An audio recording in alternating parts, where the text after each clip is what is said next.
Hello bachchon, let's see this question. If theta is the angle subtended by the circle S, which is x square plus y square plus 2gx plus 2fy plus c equal to 0, at a point P x1 comma y1 outside the circle, and S1 is x1 square plus y1 square plus 2gx1 plus 2fy1 plus c, then cos theta is equal to option A S1 plus c minus g square minus f square upon S1 minus c plus g square plus f square.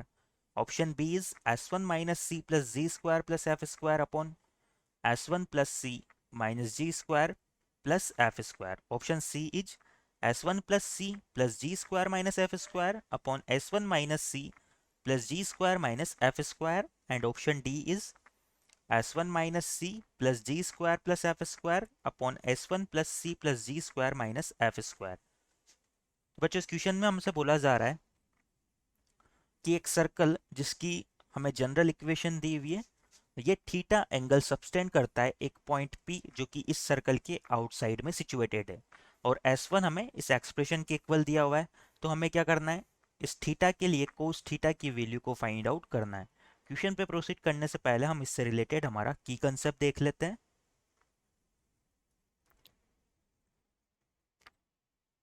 तो बच्चों की concept में हम इस situation को बनाने की कोशिश करते हैं। सपोज ये जो मेरा गिवन सर्कल है ये कुछ इस तरह से है।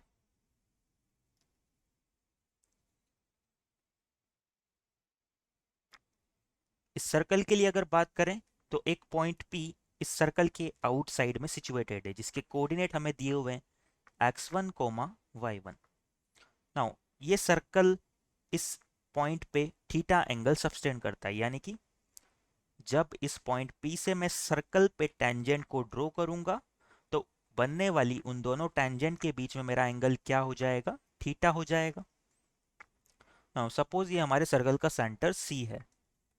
अब यहां से क्या करते हैं बच्चों, इस पॉइंट P को जब हम सेंटर से मीट करवाएंगे और इस पॉइंट C को हम क्या करते हैं, इस पॉइंट ऑफ कॉन्टेक्ट से मीट करवाते हैं।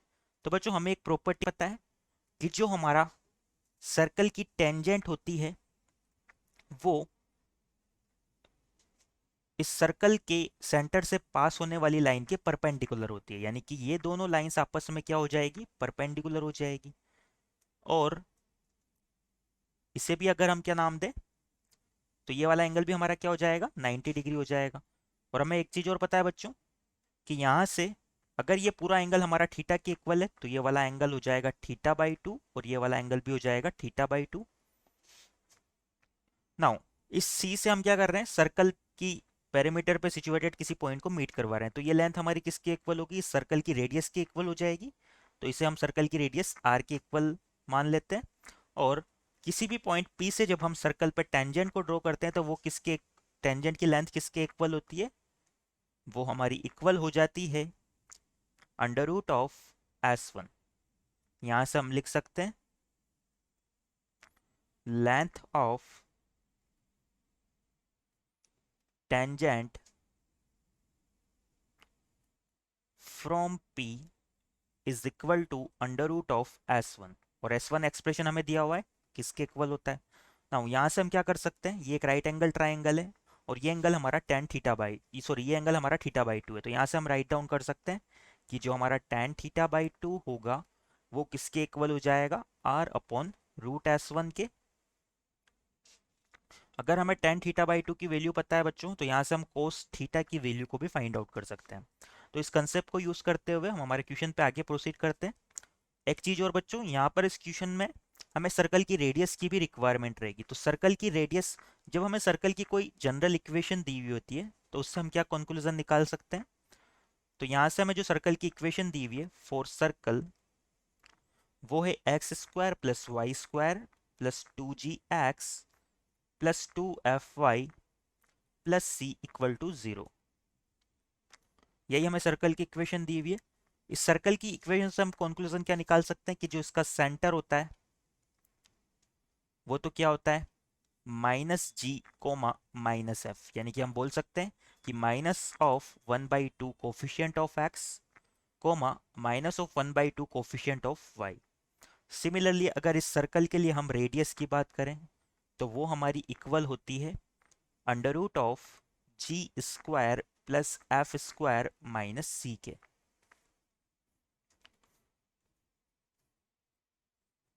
तो बच्चों यहाँ से हमारी रेडियस किसके इक्वल आ जाएगी इस क्वेश्चन में? इसी के इक्वल आ जाएगी। यही इक्वेशन हमें सर्कल की दी हुई है। तो अब यहाँ से हम क्या करते हैं, इस एंगल tan थीटा बाई 2 को क्या लिख सकते हैं? tan थीटा बाई 2 हमारा इक्वल आया है r अपॉन रूट S1 के।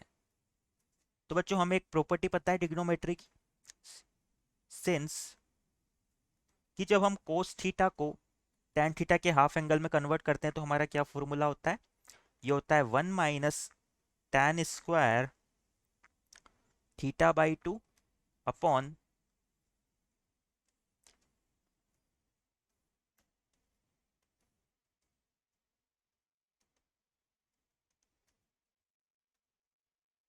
ये हमारा हो जाएगा 1 minus tan square theta by 2 upon 1 plus tan square theta by 2। ये हमारा रिजल्ट होता है कोस थीटा को जब हमें tan के हाफ एंगल में कन्वर्ट करना होता है। तो बच्चों यहाँ से हम राइट डाउन कर सकते हैं कि हमारा कोस थीटा किसके इक्वल आ जाएगा। यहाँ पर tan थीटा बाई 2 की वैल्यू को पुट कर देते हैं तो हमारा कोस थीटा इक्वल आ जाता है then cos theta is equal to 1 minus tan square theta by 2 है तो r बाई रूट S1 का स्क्वायर हो जाएगा। यहाँ पर डिवाइड में क्या हो जाएगा 1 plus r by root S1 का स्क्वायर। इसे सिंप्लीफाई करें अगर तो यहाँ से हमारा कोस थीटा निकल के आता है आर स्क्वायर बाई S1। यहाँ पर S1 को एलसीएम लेंगे तो ये हो जाएगा S1 minus R square divide by आएगा अंडर रूट ऑफ S1 और डिनोमिनेटर में भी divide by under root of S1 आएगा जो आपस में कैंसिल हो जाएंगे। डिनोमिनेटर में हमारा बनेगा S1 plus are square. Now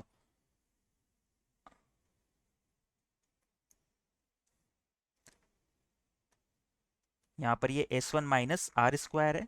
अब हम r की वैल्यू को यहाँ पर पुट कर देते हैं तो बच्चों यहाँ से हमारा रेडियस जो है r वो किसके इक्वल है under root of G square plus F square minus C के। तो यहाँ से आर स्क्वायर किसके इक्वल आ जाएगा G square plus F square minus C के। इस वैल्यू को यहाँ पर पुट कर देते हैं तो यहाँ से हमारा कोस थीटा निकल के आएगा S1 माइनस जी square plus F square minus C upon S1 plus जी square plus F square minus सी।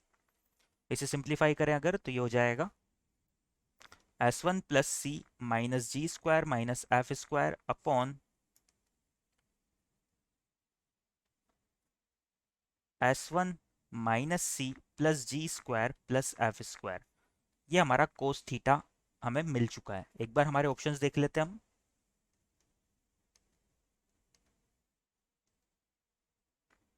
तो बच्चों इस क्वेश्चन के रिगार्डिंग हमारा option A S1 plus C minus ji square minus F square upon S1 minus C plus ji square plus F square ये correct हो जाएगा।